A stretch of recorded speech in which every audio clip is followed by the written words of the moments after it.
И здравейте, потребители на YouTube. Днес ще е нов епизод. Днес ще ви покажа как се прави ферма за дървета.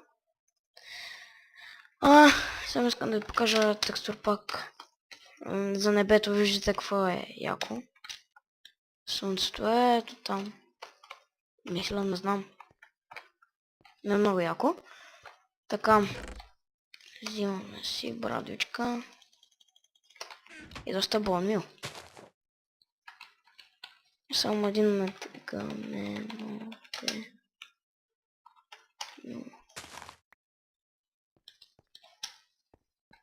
Да видите, че стана гейм от 0. Не за нещо друго.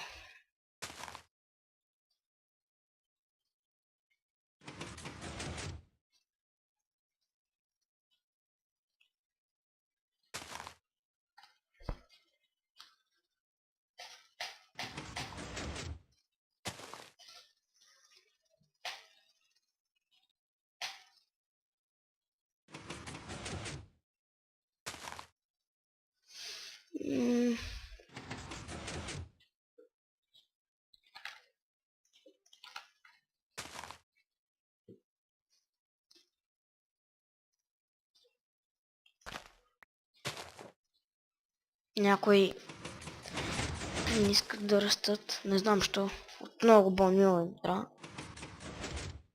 А някои могат да порастат и птето.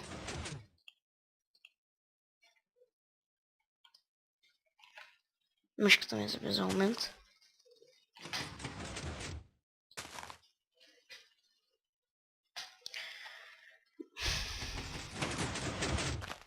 Аз съм си извадил доста бонмил за това.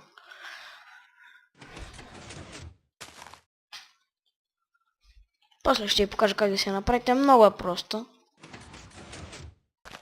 Дизайнът не е мой, но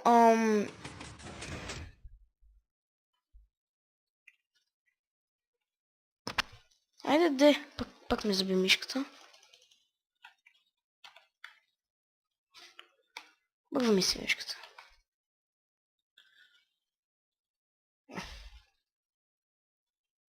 Защо става така?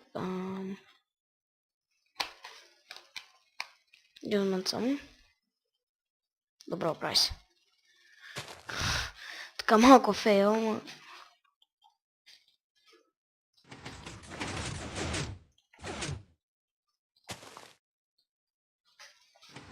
Бъгва ми се от толкова много пистани просто.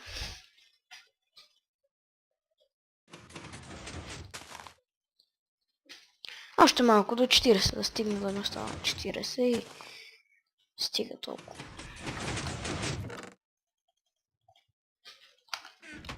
Така, сега ще взема всичкия бонмил.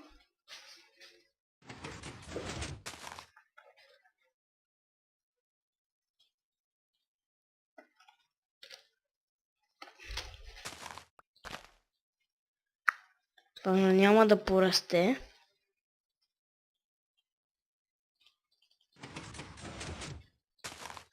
Трябваше му над 20 бонмил. Но тук ако имате скелетън ферма, която може да ви покажа как да си я направите, много е проста. В момента оттам да си набавят кокали.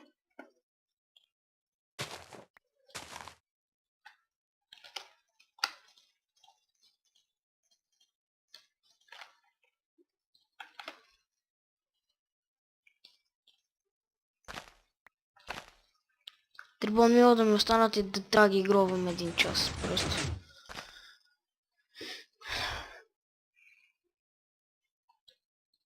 Хайде. Още едно. По-скоро това. Последното.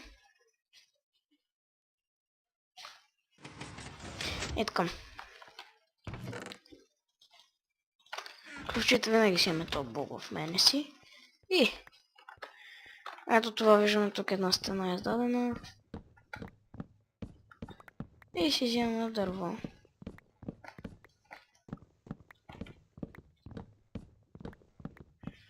Няма нужда да се разхождаме между дърветата. Няма нужда да чупиме листа. Само идваме и си сечем. това може максимум до 16 блока да се издаде напред, защото писаните бутат 16 блока.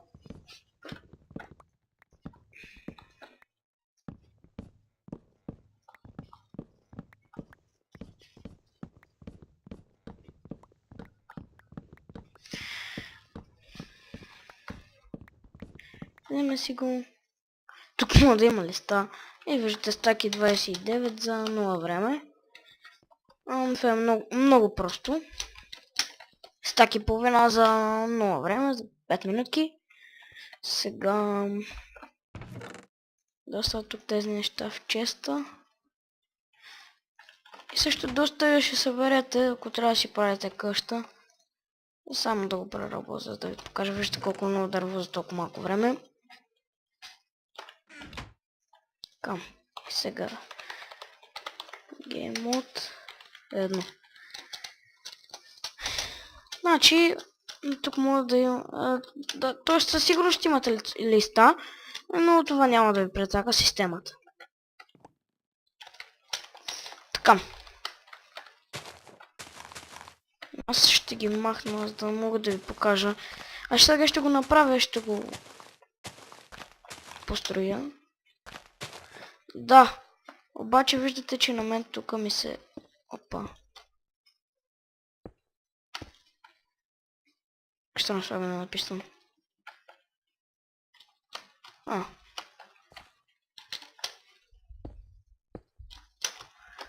Виждате, че на мен тук ми е застанало едно дърво. Но това не е фатална грешка. И да ви остане едно дърво сега. И можете винаги да си направите пътче нагоре и да си се качите. И да си го вземете. Един момент само. Тогава да навали дъжд. Им раздъжда. Така. Това е системата. Значи, направо така може да ви изглежда сложно. Ето тук. Но не е сложно. Значи. По този начин трябва да си задействате пистъните. Така. Значи, поставяме тук един торч, който придава сигнал към репитър. И репитъра тук не може да предаде сигнал, но знаете, че репитъра може да предава сигнал през един блок. И този случай е така. Сега предава този сигнал през един блок и този сигнал идва, който тук прави един инвърс, изключва този торч и тези се задействат. Този торч е включен, за да изключи тези писаните, иначе ако го махнем, писаните са включени. Като го сложим, те са изключени, защото прави инвърс и ето по този начин се задейства. Тук е абсолютно същото. Тук, като има блок, торчът захранва... Торчът, нали, предава сигнал към блока и блока става зареден, който предава сигнал към репитъра. И тук отново един инвърс. И по същия начин си задействаме писаните и те изгасват. Ето. Тук мисля, че... няма да спрецака нищо, ако сложите. Ето, ако в случая е изключен. В случая, нали, има блок, той избутва блоковете, ето. Или ако няма инвърс, то няма да работи. Ако няма инвърс, ето по този начин ще бъде. Ще стане ето по този начин. И дори и да има, то не може да се постави блок, нали? Ако няма инвърс. Много лесна системка, надявам се да се е разбрали. Също няма да строя, предполагам, че много лесна. Този команд блок не ви трябва. То съм си го направил да си сетвам ден и така. А сега просто ме кефи как изглежда небето и затова не си го сетвам ден. И показах ви как, нали, просто тук може и по друг начин ви се решат как да се захраните, но тук трябва да е захранено. Да не може да се предаде сигнал и блока да го предаде. Като идва тук инвърс и включва пистаните. Това е цялата системка. Не е изобщо сложна. Само че където зависи как ще се правите, ще ви трябват много пистани. Тук са 4 на 4. Съм направил и тук имат още пистани. Че само да ви я покажа. Ето тук имат още 4 пистана, за да може да ви избутва дървото. И то първия път... Чакайте, така да мога да се различа. Така, значи... Тук има блок. Ще го щупа. Така. Право е така. Така. Това идва тук. Когато се напълни ново дърво, той избутва това и идва тук. Ето по този начин. И не се мърда. След това, като направите още едно дърво, той идва до тук, нищо не прави. След това пак нищо не прави тук. И тук вече, като избута последното, ги бута блоковете напред. И отзад вече има място, ето тук. И наново идват блоковете. Това е цялата система на фермата за дървета. Много е лесно. Там може да ви покажа как да си направите Enderman Farm или End Farm. Хората се наричат различно. Тук може да, например, ето тук да сложите блокове, но да не прекъснете сигнала, за да не ви засядат листа. Например, ето сега тук експериментирам. Гледам да не засегна редстоунът. Аз тук е така да не го засегна. Ще го прекъсна. И тук няма какъв редстоун. Ето. И тук няма.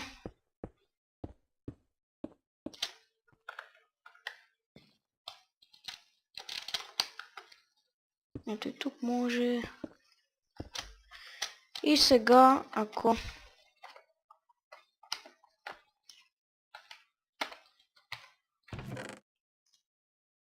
огромно едно дърво, надявам се да се огромня бързо. Така. Би трябва да няма листа, но има. Значи, вижте, ако се правите, трябва да е... Виждате, има по-малко листа. Трябва да има сравнително доста блокове, че да не ви се заклещват листа. А също, както казах, е тук е средата. И тук ще има листа. И е тук ще засяда едно дърво. Опа. Чупих репитъра. А това не знам дали ще работи със редстоун. Не работи с редстоун, така че ви трябва репитър. Така. А тук може да си направите ето това. Да си сложите пистън.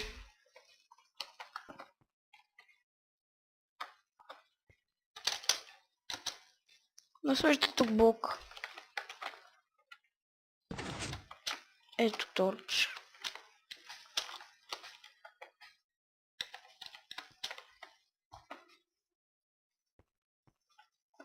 Ето сега поставя блок. Добре, ще ме стъкне мене. Блока вече е ето тук. При тези. И изготвил само едно дърво на тук. Естествено леко ще си има и тук, си пробивате дупката вече. И по този начин.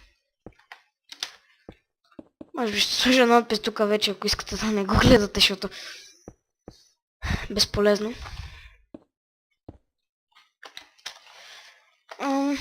Така, благодаря за гледането. Много ви хареса урока. Харесайте клипа, коментирайте, абонирайте се и чао!